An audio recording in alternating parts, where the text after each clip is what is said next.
you're a god power.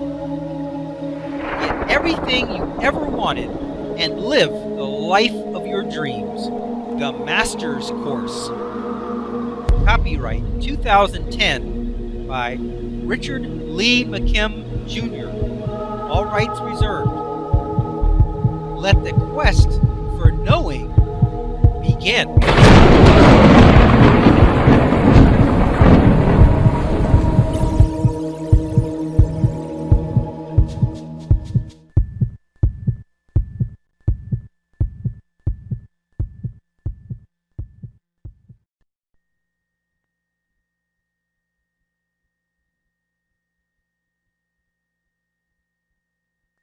In another part of this video, not included in these video segments, is Gordon Allen's story. Gordon Allen recites a common theme that he remembers being in the wheelchair and being wheeled into some room. From that moment until he pops out of his body, he has no memory. This is a significant point in our timeline. While he is passed out under anesthesia or otherwise unconscious, he has no memories.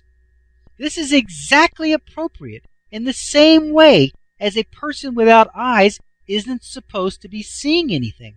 A person who is unconscious isn't supposed to be remembering anything. This is because our reality is closely tied to the perceived condition of the body. Whatever limitations it is supposed to have are supposed to be reflected in our reality. However, once he pops out of his body, in an out-of-body experience, the limitations of the body no longer apply, since it is clear that he is no longer in it. At this point, whatever limitations that were imposed, expected, and experienced while in the body are no longer in effect. This means that his consciousness was no longer under anesthesia. In other words, since our physical experience is governed by our beliefs, and since he believed that while he was under the anesthesia, he was unconscious, he was. However, since he had popped out of his body, it follows that his condition was no longer tied to the state of the body. He could now see, hear, think, remember, and experience his surroundings with perfect awareness. For best results, pause this video at this point here, and watch the video example mentioned in the segment. The links are located in the book chapter, and at the end of the book. If you are watching this online, you will find the link for this video example listed in the notes section. Then, after watching the associated video example, continue watching this video from here. It is important to note that there is only a slight alteration in his reality, only as it applies to his body, but he is still experiencing the rest of the effects and limitations of his immersed state of being. That is to say that at this point, he is still thinking and recalling his own personal experiences and memories from his own physical life experience and nothing more outside of that. Video example: The Day I Died, Vicky Nortuck's story. What is this video about? This video example is also from the very well done BBC documentary on near-death experiences mentioned above. This case is about Vicky Nortuck. Her story is told in this video excerpt. I have also included the story and experience as she tells it in her own words below. This video segment also includes some skeptical opinions. While I respect their right to have their own viewpoints or reality, I find it hard to refute visual descriptions, quote unquote, given by an otherwise blind person who has never seen before.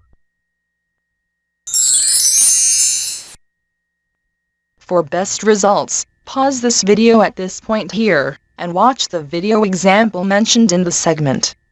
The links are located in the book chapter, and at the end of the book. If you are watching this online, You will find the link for this video example listed in the notes section. Then, after watching the associated video example, continue watching this video from here. Vicky Nortuck, blind from birth, was in a severe car crash in January of 1973. After experiencing the same popping out of the body experience as other NDEers have reported and experienced, she had a weird and scary sensation. She could see. She saw her own body from a distance as she hovered at the ceiling above her bed. She had never perceived things at a distance because she had to touch them. Even in her dreams, she only had experiences of taste, sound, and touch and had no visual impressions at all.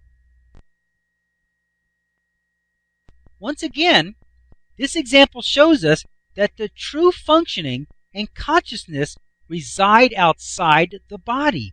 While she still perceived herself in her body, she was unable to see.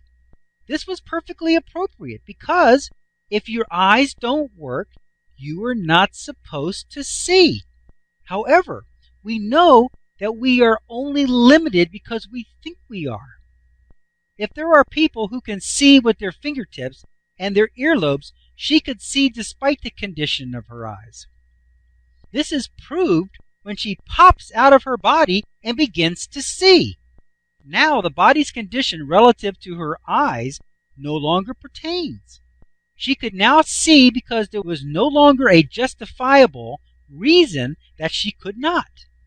This proved that seeing was coming from her energy form.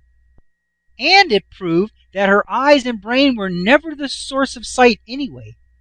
She is still blind now that she is back in her body, even though she has irrefutable proof that she has the ability to see despite the condition of her body.